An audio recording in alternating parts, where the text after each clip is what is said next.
শুভ সকাল আমার প্রিয় বন্ধুরা, তোমরা সবাই কেমন আছো? আশা করি সবাই ভালো আছো। ঝিনাইদহ জেলার ছোট্ট একটি শহর থেকে আমি তন্নি তোমাদেরকে জানাই আমার চ্যানেলের পক্ষ থেকে অনেক অনেক শুভেচ্ছা, অনেক অনেক ভালোবাসা। প্রতিদিনকার মতো আজকেও খুব সকাল সকালে উঠে পড়লাম ঘুম থেকে। আর দেখো আমি না এখানে মাজন নিয়ে নিলাম। অন্যান্য দিন কিন্তু আমি বিরাজ দিয়ে বিরাজ করি।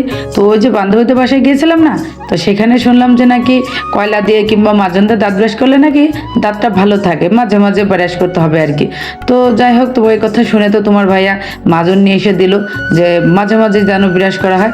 তা আজকে দেখো নিয়ে নিলাম মাজনটা দিয়ে সুন্দর করে বেলকনিতে দাঁড়িয়ে দাঁড়িয়ে আমি দাঁতটা মাজন করে নিচ্ছি। তো বন্ধুরা, আজকে না আমার বাসায় নতুন অতিথি আসছে, আর সেটা দেখার জন্য আমার ভিডিওটা কিন্তু তোমাদেরকে শেষ পর্যন্ত দেখতে হবে। আর ভিডিওটা স্কিপ না করে ফুল ভিডিও দেখার অনুরোধ করছি তোমাদের কাছে।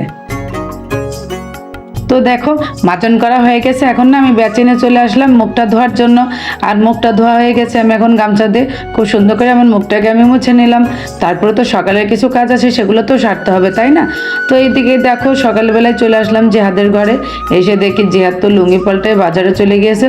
আর এগুলো মানে এখন আমাকে একটু গুছাতে হবে। আর ওর ঘরটা না একটু বেশি এলোমেলো থাকে, তাই দেখো খুব সুন্দর করে ঝাড়ু আগে দিয়ে তারপর হচ্ছে গিয়ে বিছানার চাদরটাকে খুব সুন্দর করে টাইট করে দিচ্ছি।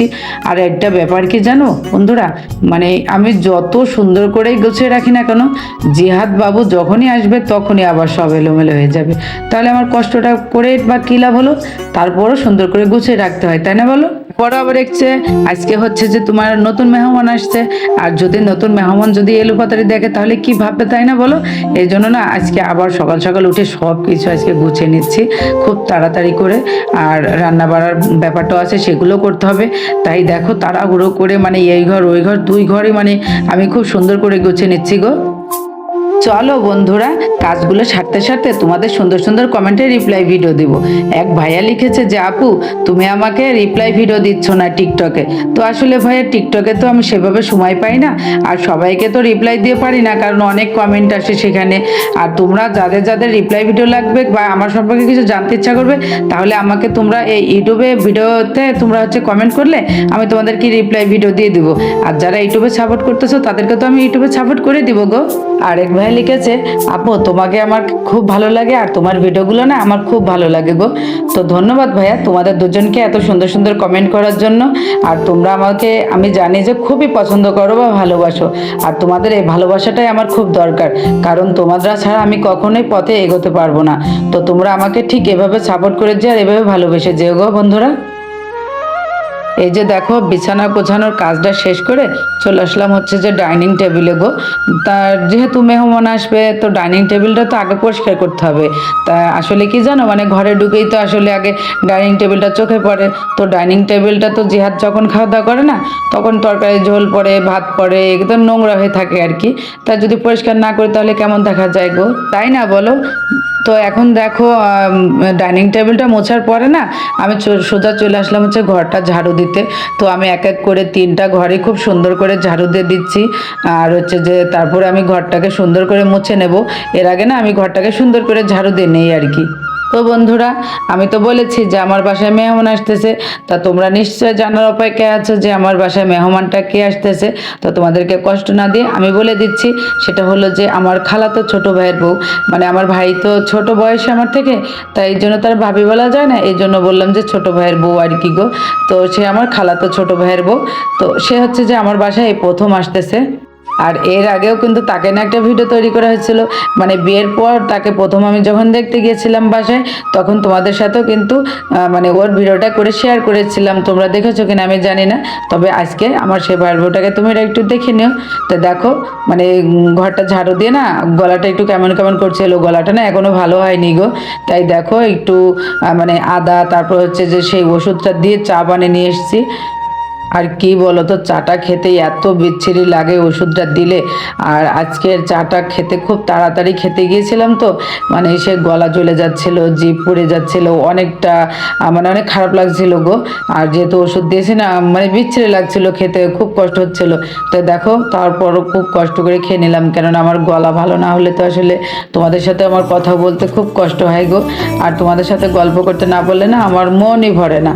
তারপরে এই যে দেখো নিচে কিছু কাপড় চোপড় কাপড় ছিল সেগুলো আমি ওয়ার্ড্রপের ভিতর থুচ্ছি, কারণ এগুলো নিচে ছিল। তো ছোটো ভাইয়ের বয়সে দেখে কি বলবে, তাই না? তাই এই জন্য এগুলো না সব গুছিয়ে গাছে তোলাম। আর এদিকে দেখো গোছাতে গোছাতে দেখি যে হঠাৎ তানিয়া চলে আসলো। তো হচ্ছে তানিয়াকে দরজা খুলে দেখলাম যে তানিয়া। তো এই যে দেখো বান্ধবী ডালের বড়ি দিছিল তো আমাকে, তা তানিয়াকে বললাম যে ডালের বড়ি নিবা। তো তানিয়া বললো যে দেন হচ্ছে যে আজকে বেগুন রান্না করবো, তাই বেগুনের সাথে গিয়ে রান্না করে ফেলবানি। তাই দেখো তানিয়াকে না অর্ধেক বড়ি দিয়ে দিলাম। আর তানিয়া একটু দাঁড়িয়ে ছিল, তা তানিয়াকে বললাম যে একটু বস পরে যেখানে। তো হচ্ছে তানিয়া দেখো একটু কিছুক্ষণ আমার সাথে গল্প করছিল। তারপর গল্প টল্প করে ও আবার বাসায় গিয়ে রানবে, তো তার জন্য না ও আবার খুব তাড়াহুড়ো করে চলে গেল গো। আর তানিয়াকে না আমি তুই করেই বলি, কেন আমার ছোটো ভাইয়ের বউ, তো এই জন্য না আমি সবসময় তুই করে বলি, তোমরা যেন আবার কিছু মনে করো না বন্ধুরা। তো ওদিকে দেখো আমি একদিকে ভাজি করছি আর একদিকে হচ্ছে যে মাংস রান্না করব। সে মাংসর মশলাটা আমি হচ্ছে যে শিলে বেটে নিচ্ছি, কারণ আমার ব্লেন্ডারটা নষ্ট হয়ে গেছে, তো এখনও কিনা হয়নি গো। আর যেহেতু বাসায় নতুন মেহমান আসতেছে, তার জন্য না আজকে গরুর মাংস রান্না করব। এই যে দেখো গরুর মাংসগুলো এতটা লস হয়েছিল আমাদের কিনা, শুধু হাড় আর চর্বি ছাড়া কিচ্ছু না। তো কি করব, সেগুলোই রান্না করছি, কারণ মেহমানকে তো আসলে চর্বি আর হাড় দেওয়া যায় না। তো ভাবছিলাম যে কি করব, এগুলো তো সামনে দেওয়া যায় না। তা যাই হোক, কোনো চিন্তা ভাবনা না করে রান্নাটা শুরু করে দিলাম। আর এই যে দেখো কত চর্বি এখনও আমি রেখে দিয়েছি। আসলে কি বলো তো, এত চর্বি দিলে তো মাংস খাওয়াই যায় না। আর এটা না তোমার ভাইয়া কিনে নিয়ে আরেকজনকে দিয়ে কিনেছিল, তো তাই এরকমটা হয়েছে। আর তোমার ভাইয়া কিনলে এর চাইতে একটু ভালো তাই কিনে নিয়ে আসে গো। তো এদিকে দেখো আমি ঘর মুছবো, তো তাই একটু হুইল পাউডার দিয়ে নিলাম। ভিক্সেল নাই, তো কী করবো, একটু হুইল পাউডার দিয়ে তারপর হচ্ছে ঘরটা মুছতে গেলাম। না হলে না ভালো একটা পরিষ্কার হয় না। যদি একটু হুইল পাউডার দেওয়া হয় কিংবা ভিক্সেল দেওয়া হয়, তাহলে না অনেক সুন্দর করে পরিষ্কার হয়ে আসে গো। আসলে কি বলো তো, আমার তো 3টা রুম, তো 3টা রুম, ডাইনিং রুম, তারপর রান্নাঘর মুছতে গেলে না অনেক সময় লেগে যায় গো। তাই দেখো কত তাড়াহুড়ো করে আমি হচ্ছে যে মুছে নিচ্ছি, কারণ 3টা রুম আমাকে মুছে শেষ করতে হবে।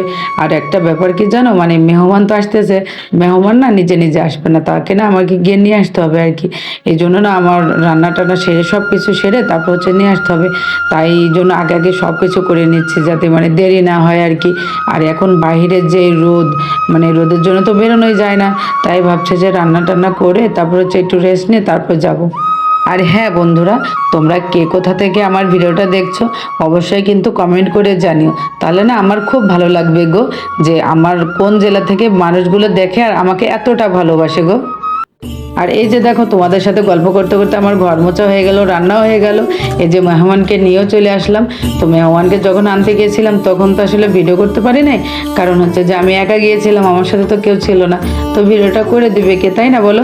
তাই জন্য না ভিডিওটা করা হয় নাই। তাই দেখো আমার ছোট ভাইয়ের বউ সে চলে এসছে, আর তাকে আমি মানে ফল দিয়ে তারপর ট্যাং দিয়ে নাস্তা পানি দিয়েছি। তো সে তো একা একা খাচ্ছিল না, তাই আমাকে ডাকছিল, এই জন্য না আমি একটু বসে বসে খাচ্ছিলাম গো। আসলে কি বলতো, সে তো নতুন এসেছে আমাদের বাসায়, তাই না?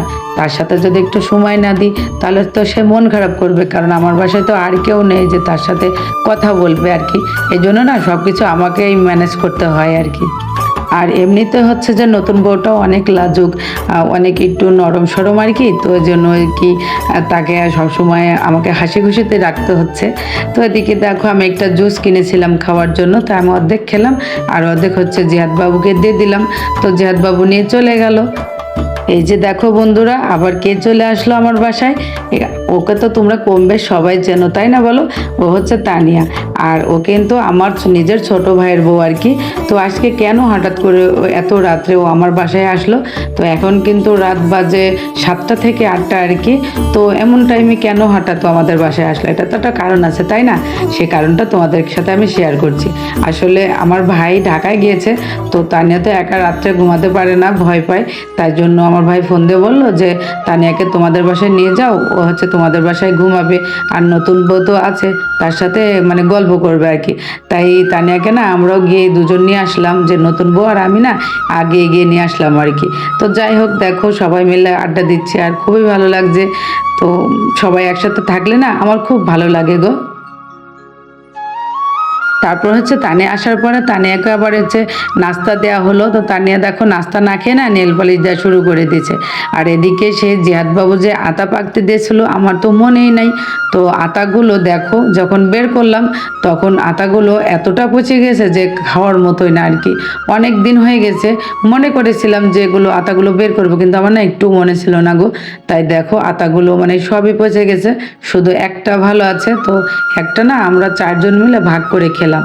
আসলে কি বলতো, মানে ভাগ করে খাওয়ার মজাটাই কিন্তু অন্যরকম, যদি হয় সেটা খুশির বিষয়, তাই না বলো?